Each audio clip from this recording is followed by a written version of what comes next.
नमस्कार दोस्तों, आज की इस वीडियो में हम कुछ ऐसे इतिहास के रहस्य जानेंगे जिन्हें आज तक कोई सुलझा ही नहीं पाया, यानी कि वो अभी भी अनसुलझे हैं। उनके बारे में कोई कुछ पता ही नहीं लगा पाया। सबसे पहला इन्हीं में से है 6 इंच का इंसानी कंगाल। आपने सुना होगा और आपने देखा भी है। हम लोगों की आमतौर पर हाइट होती है 4 foot 5 inch, 5 foot 8 inch, 6 foot कुछ इंच, मतलब कुछ फीट और कुछ इंच में। लेकिन यहाँ पर इस कंकाल की हाइट सिर्फ इंच में थी, और वो भी कोई 100-200 इंच नहीं, मात्र 6 इंच। जी हाँ, 2003 में चाइल के एटाकामा रेगिस्तान में 6 इंच का एक कंकाल मिला था, जिसके मजबूत दांत और बड़ी खोपड़ी थी, और इसे 1970 के करीब का माना गया। पहले तो इतने छोटे आकार के कंकाल को देखकर इसे किसी एलियन का कंकाल बताया गया, लेकिन बहुत सालों तक चली शोध के बाद बताया गया कि यह किसी इंसानी महिला का कंकाल है, जैसे बोनेपन की बीमारी होगी और उसकी मौत 6-8 साल की उम्र में हो गई होगी। लेकिन वैज्ञानिकों के अनुसार इंसानी शरीर में तो 12 पसलियों का सेट होता है, लेकिन इसके शरीर में सिर्फ 10 पसलियों का ही सेट था। यानी कि और इसे ऐसी कौन सी ऐसी बीमारी थी जिस कारण इसका शरीर का आकार इतना छोटा था? इसका जवाब वैज्ञानिक आज तक नहीं दे पाए। इसी में से दूसरी एक जो रहस्यमयी कहानी है वो है 2 बहनों का पुनर्जन्म। जी हाँ, दुनिया में बहुत से लोग हैं जो पुनर्जन्म में विश्वास करते हैं, लेकिन विज्ञान पुनर्जन्म जैसी बातों को नहीं मानता। पर लोग बहनों की कहानी ऐसी है जिसने वैज्ञानिकों को भी हैरान कर दिया था। मई 1957 को 11 साल की जोना पोल्क और 6 साल की जैकुलिन पोल्क की एक कार दुर्घटना में मौत हो गई थी। इसके बाद 1 साल बाद उनकी मां ने गिलियन और जेनिफर नाम की जुड़वा बेटियों को जन्म दिया, और जन्म से ही उनके शरीर में ऐसे दाग थे जो जोना और जैकुलिन के भी थे। जब वे थोड़े बड़े हुए तो गिलियन ने जोना के खिलौनों को अपना बताकर रख लिया, और जेनिफर ने जैकुलिन के खिलौनों को रख लिया। ऐसे और भी बहुत से इत्तेफाक थे जो उनकी पुरानी बहनों से मेल खाते थे, और गिलियन और जोना की छोटी बहन की तरह ज़्यादा प्यार करना, दोनों का अपने पुराने खिलौनों को पहचानना, पुरानी जगह को बिना बताए पहचानना, कार से बचपन से ही डरना। इनकी कहानी पता चलने के बाद इस केस को अच्छे से समझने के लिए बहुत से लोग आए, पर सभी हैरान रह गए। हालांकि उम्र बढ़ने के बाद दोनों बहनों की पिछली जन्म की यादें भी कम होती चली गईं, और आज तक इसके बारे में कुछ ऐसा कोई पता नहीं लगा पाया। इसी में से एक आती है जो कि सबसे आम बात है, इंसानों का ब्लड ग्रुप अलग अलग क्यों होता है? सबका खून लाल होता है, सब मानव समान होते हैं, लेकिन उनका फिर भी लाल खून होता है, हीमोग्लोबिन सब में होती है, फिर भी ब्लड ग्रुप सेम क्यों नहीं होता, अलग अलग क्यों होता है? तो इसका 1900 से पहले तक माना जाता था कि सभी इंसानों का खून एक जैसा ही होता है, लेकिन 1900 में ऑस्ट्रेलिया के वैज्ञानिक कार्ल लैंडस्टीनर द्वारा इंसानों में ब्लड ग्रुप को पहली बार खोजा गया। लेकिन सभी इंसानों का ब्लड ग्रुप अलग अलग क्यों होता है, इसका पता लगाने के लिए वैज्ञानिकों द्वारा बहुत से शोध किए गए और अलग अलग तर्क दिए गए, लेकिन आज तक साफ पता नहीं चल पाया कि इस इंसानों का ब्लड ग्रुप अलग अलग क्यों होता है। ये भी एक रहस्यमय और अनसुलझा फैक्ट या कहें कि कहानी बनकर रह गई। इसमें से एक और कहानी आती है, इसका नाम है एनसीफेलिटिस लेथार्जिका। ये कोई चीज नहीं, कोई फैक्ट नहीं, एक बीमारी है। एनसीफेलिटिस लेथार्जिका, सॉरी कोई प्रोनाउंसिएशन में गलती हो सकती है, या स्लीपिंग सिकनेस इसे हम कह सकते हैं, तो नॉर्मली हम इसे स्लीपिंग सिकनेस कहकर ही बोलेंगे। ऐसी बीमारी थी जो इंसानों के दिमाग पर असर करती थी, और इस बीमारी की वजह से इंसान मूर्ति की तरह बन जाता था, जिसमें वह ना तो कुछ बोल पाता था और ना ही कुछ मतलब हिल भी नहीं पाता था, कोई मूवमेंट नहीं कर पाता था। यह बीमारी 1915 से 1926 के बीच पूरी दुनिया भर में फैल गई थी, जिसमें अनुमान लगाया जाता था कि 10 लाख से ज़्यादा लोग ग्रसित हुए थे, जिनमें से लगभग 5 लाख लोगों की मौत हो गई थी और बचे हुए लोगों में भी ज़्यादा लोग पहले की तरह स्वस्थ नहीं हो पाए। लेकिन इस बीमारी के फैलने का क्या कारण था, यह आज तक पता नहीं चल पाया। वैज्ञानिकों द्वारा इसके फैलने का कारण पता करने के लिए बहुत से रिसर्च किए गए, लेकिन इसके फैलने का कारण कभी पता ही नहीं चल पाया। फिर इसके बाद ये भी एक रहस्यमयी घटना बनकर रह गई। इसके बाद आता है एक ट्रॉब मोटरसाइकिल। जी हाँ, ट्रॉब मोटरसाइकिल। चलिए, पहले तो हमारा बैकग्राउंड ऐसा ही है, लेकिन अब हम इसकी फोटो आपको दिखाई देते हैं। ये रही इसकी फोटो। अब ट्रॉब मोटरसाइकिल ऐसी क्या चीज़ है, चलिए बताता हूँ। 1967 यानी कि 1967 में शिकागो के एक घर में प्लम्बर को जब रिपेयरिंग के लिए बुलाया गया तो उसे उस दीवार के पीछे छुपी हुई एक बाइक मिली। इसके बाद छानबीन करने पर पता चला कि यह बाइक 1917 से इस दीवार के पीछे थी और इसमें उस समय के हिसाब से कुछ ही उच्च टेक्नोलॉजी का इस्तेमाल किया गया था, जो उस समय किसी भी बाइक में नहीं थी। यह मोटरसाइकिल अभी भी बिल्कुल नए की तरह थी और अभी भी अच्छे से चल रही थी। ये इस तरह की इतिहास की इकलौती मोटरसाइकिल है और इसे ट्रॉब मोटरसाइकिल नाम दिया गया। ट्रॉब मोटरसाइकिल में कौन सी तकनीक का इस्तेमाल किया गया था और इसे किसने बनाया था, कभी पता ही नहीं चल पाया और ये भी एक रहस्यमयी कहानी बनकर रह गई। इसके बाद आता है नजका लाइंस, रहस्यमयी विशाल रेखाएं। जी हाँ, नजका लाइंस पेरू के नजका रेगिस्तान में फैली बहुत बड़ी आकृतियां हैं। चलिए, इसकी भी इमेज आपको दिखाई देता हूँ। अब मुझे इस वेबसाइट पर इमेज मिली है तो क्यों ना आपको भी दिखाई देता हूँ। नजका लाइंस को 1920 में के समय में 1920 के समय में खोजा गया था। सॉरी, इमेज डाउनलोड करने में हिचकिचा गया। चलिए बताता हूँ। नजका लाइंस को 1920 के समय में खोजा गया था और माना जाता है कि ये आकृतियाँ 2000 सालों से भी ज़्यादा पुरानी हैं। जी हाँ, नजका लाइंस रेगिस्तान में 190 वर्ग मील यानी कि 500 वर्ग किलोमीटर तक फैली हुई हैं।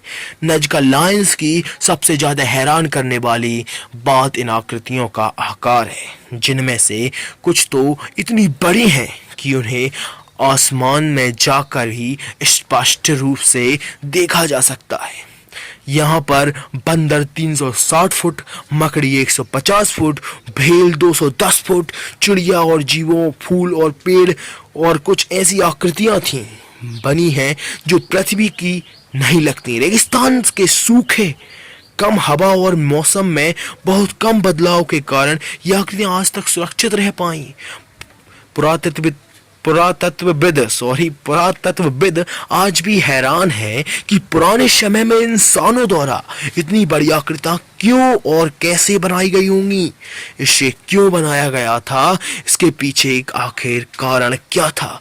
इसके पीछे का कारण कुछ लोग बताते हैं कि इन्हें भगवान को खुश करने के लिए बनाया गया था, क्योंकि मैं आसमान से साफ दिखाई देते थे। क्योंकि ये आसमान से साफ दिखाई देते थे। लेकिन क्या ऐसा सच में था? चलिए, आप इसमें के बारे में थे, जबकि कुछ का मानना इन्हें पानी की खुदाई के दौरान बनाया गया था। जी हाँ, पानी की खुदाई के दौरान। लेकिन इतनी बड़ी आकृतियों को पुराने समय में कैसे और किस कारण से बनाया गया होगा, ये आज भी एक रहस्य ही बना हुआ है। साल 1994 में यूनेस्को ने इसे वर्ल्ड हेरिटेज साइट में शामिल कर लिया। जी हाँ, और अभी भी ये एक रहस्य बनकर रह गई है। चलिए, अब बात करते हैं कि नदी का पानी कहाँ जाता है। चलिए, अब आप लोग बोलेंगे समुद्र में। इसमें कुछ लिखा है, चलिए मैं आपको बताता हूँ। मिनेसोटा के जज CR मैग्ने स्टेट पार्क, क्या नाम है यार, में डेविल्स कैटल नाम का एक गड्ढे का नाम भी रख दिया डेविल्स कैटल। सॉरी, मुझे इसके बारे में जानकारी नहीं, मैं आपको सिर्फ पढ़कर दिखा रहा हूँ और मैं भी इससे अब नॉलेज ले रहा हूँ। गड्ढा यानी कि पटोले, जो पत्थरों के बीच मौजूद हैं और नदी का आधा पानी इस गड्ढे में जाता है। लेकिन रहस्यमयी बात यह है कि इस गड्ढे में जाने वाला पानी कहाँ निकलता है, इसका आज तक कुछ पता ही नहीं चला यार।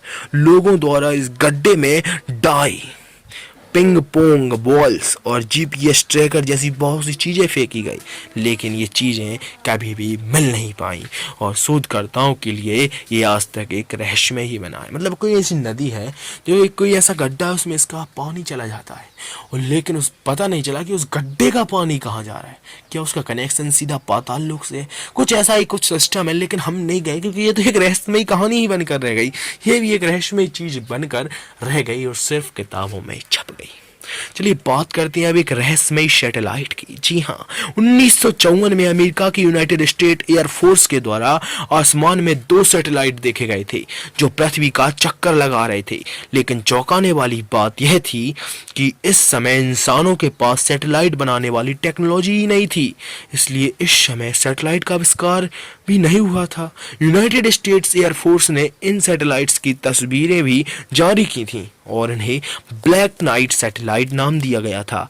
कुछ लोगों ने इसे एलियन का यूएफओ बताया तो कुछ का मानना था इस एलियन द्वारा बनाया गया सैटेलाइट, मतलब कुछ लोगों का द्वारा था कि जो है एलियन द्वारा ये सैटेलाइट बनाया गया है। पता है जो 13,000 सालों से पृथ्वी का चक्कर लगा रहा है, लेकिन ये असल में क्या था इसका पता ही नहीं चल पाया। जी हाँ, जो 13,000 साल से पृथ्वी का चक्कर लगा रहा था सैटेलाइट, लेकिन उसका आज तक पता ही नहीं चल पाया कि आखिर ये था क्या, किसने इसे लॉन्च किया, कहाँ से आया, इसके बारे में आज भी कोई पता नहीं लगा पाया और ये भी एक रहस्यमयी घटना बनकर रह गई। अब चलिए ये सब के बाद एक आती है रहस्यमयी किताब। आखिर है क्या ये रहस्यमयी किताब, तो चलिए मैं बताता हूँ। वाइंच मैन्युस्क्रिप्ट 240 पन्नों वाली हाथों से लिखी गई एक पुस्तक है जिसे 15वीं सदी का माना जाता है। इस पुस्तक को एक रहस्यमय पुस्तक माना जाता है क्योंकि इसे पूरी तरह एक अज्ञात भाषा में लिखा गया है जिसे कोई भी नहीं पढ़ सकता। इस पुस्तक में अभी 240 पन्ने हैं, लेकिन माना गया है इसके बीच के बहुत से पन्ने गायब हैं। पुस्तक में ये क्या लिखा है, पुस्तक में अजीब व गरीब जीव, नग्न औरत और बहुत सी अजीब चीज़ों का चित्र बने हुए हैं और इन चित्रों और पुस्तक में लिखे शब्दों को समझने के लिए बहुत ही क्रिप्टोग्राफर्स द्वारा प्रयास किया गया, लेकिन पुस्तक किस बारे में है, इसमें क्या लिखा है, इसे कोई और किसने लिखा है, ये कोई मतलब इन सवालों के जवाब आज तक कोई नहीं जा पाया है और ना ही दे पाया है। तो ये भी एक रहस्यमयी किताब बनकर रह गई, इसके बारे में कोई नहीं बताता। अब बात करते हैं मांस की बारिश। कुछ गलत पढ़ लिया क्या? मांस की बारिश, सच पढ़ा यार, मांस की बारिश ये क्या चीज है? 3 मार्च 1876 को अमेरिका के केंटकी में सुबह के 11 से 12 बजे थे। बीच में आसमान से अचानक मांस की बारिश होने लगी। यह लाल रंग के मांस थे जिनका आकार 2x2 मतलब 2x2 या कहें कि 2x2 इंच से लेकर 4x4 इंच तक का। ये मांस की बारिश क्यों होने लगी थी, इसके पीछे बहुत से तर्क दिए गए थे, लेकिन सबसे ज्यादा माने जाने वाला तर्क ये था कि ये मांस गिद्ध के झुंड ने मांस खाने के बाद उड़ते समय यहाँ भी गिराए होंगे, लेकिन इस तर्क का भी कोई पक्का सबूत नहीं है। लेकिन सबसे ज्यादा चौंकाने वाली बात यह थी कि यह मांस गाय का, घोड़े का, भालू का, इंसान का या किस जीव का था, ये कभी पता ही नहीं चल पाया। यदि गाय घोड़े का होता तो आसानी से पता लगा लेते। मुझे लगता है कि कोई और ही अजीब जानवर का था। चलिए अब ये क्या चीज लिखी है, जैक द रिपर। 1988 में के समय लंदन में एक सीरियल किलर का बहुत ज्यादा खौफ था। यह किलर सिर्फ वेश्या महिलाओं की ही हत्या करता था, लेकिन वह हत्या बहुत ही खौफनाक तरीके से करता था और महिलाओं की अंदरूनी अंगों को भी निकाल लेता था। समझ गए होंगे ना, अंदरूनी अंग।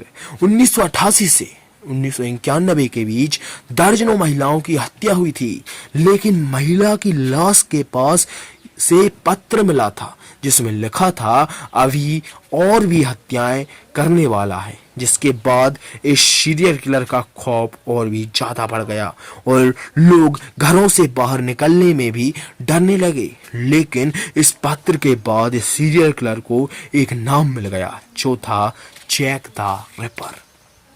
पर ये पर यह साफ नहीं था कि पत्र को क्लर ने ही लिखा था या किसी पत्रकारों ने इस खबर को ज्यादा फैलाने के लिए खुद लिखा था। यह हत्याकांड इंग्लैंड के इतिहास की सबसे रहस्यमय घटनाओं में से एक है और इस हत्याकांड के 130 साल बीत जाने के बाद ही पता नहीं चल पाया कि हत्यारा कौन था और हत्यारे का असली नाम क्या था। चलिए, ये भी एक रहस्यमय घटना ही बनकर रही गई। अब है दुनिया का सबसे शातिर चोर। जी हाँ, सबसे शातिर चोर, आपने सही सुना। अमेरिका के डीबी कूपर को दुनिया का अब तक का सबसे शातिर और रहस्यमय चोर माना जाता है। शायद इन्होंने हमारे कान्हा जी के बारे में नहीं सुना। जी हाँ, कृष्ण भगवान के बारे में, इसलिए शातिर चोर। चलिए इन्हें बोलने देते हैं। क्या है माना जाता है जिसे कभी पकड़ा ही नहीं जा सका। सॉरी, कान्हा जी को तो घी चुराते हुए, क्या माखन चुराते हुए पकड़ लिया गया। शायद ये उनसे भी शातिर चोर, वो मर्जी से पकड़ाते थे यार। 24, चलिए मेन पॉइंट की बात करते हैं। 24 नवंबर 1971 को डीपी कूपर ने बोइंग 727 प्लेन को हाईजैक कर लिया था। जी हाँ, जिसमें डॉलर, क्या लिखा यार, डॉलर 2 लाख, यानी कि $2 लाख और 4 पैराशूट की मांग की थी।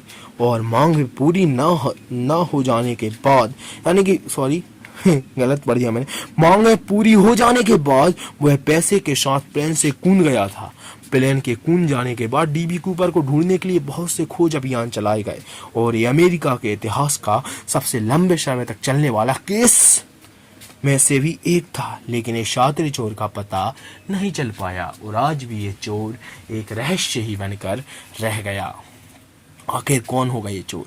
तो ये रहस्यमय कहानियाँ आपको कैसी लगी मुझे कमेंट में जरूर बताइएगा और यदि अच्छी लगी हो तो सब्सक्राइब कर लो, क्योंकि ऐसी ही चीज़ें अब मैं आपके लिए हमेशा हमेशा लाता ही रहूँगा। चलिए आप ही मुझे बताइए अगली वीडियो किस चीज़ पर लाऊं। क्या जो मैंने आज टॉपिक बताए उन्हीं को एनहेंस करते हुए इसकी एक पर्टिकुलर वीडियो बनाऊं या कुछ और बातें। चलिए मैं आपको कुछ हिंट देता हूं कि मतलब कैसे फैक्ट लाऊं। क्या कोई स्टोरीज लाऊं, रैंडम फैक्ट्स लाऊं, कंट्री फैक्ट लाऊं, फन फैक्ट लाऊं, हॉरर फैक्ट लाऊं, इंडिया के बारे में कुछ फैक्ट लाऊं, इंटरेस्टिंग फैक्ट लाऊं, मोटो ज्ञान लाऊं, मिस्टीरियस फैक्ट लाऊं, क्विक रीड लाऊं, रिडल्स लाऊं, space fact, stories, top 10 list, unlimited Hindi fact, क्या चाहिए आपको? क्या वायरसेस के भी फैक्ट लाऊं, बियर्ड फैक्ट लाऊं, कौन से फैक्ट चाहिए? सब प्रकार के फैक्ट आपको हमारे चैनल पर मिलेंगे। मतलब क्या एक लाऊं कि बियर्डेस्ट प्लैनेट फाउंड इन यूनिवर्स। जी हाँ, एक बियर्डेस्ट मतलब अजीब सा प्लैनेट मिला है यूनिवर्स में। क्या उसके बारे में आप जानना चाहेंगे? यदि जानना चाहते हो तो कमेंट में बता देना, मैं आपके लिए लेकर आ जाऊंगा। तो आज की वीडियो में इतना ही, मिलते हैं अगली वीडियो में। नमस्कार मेरे भाइयों।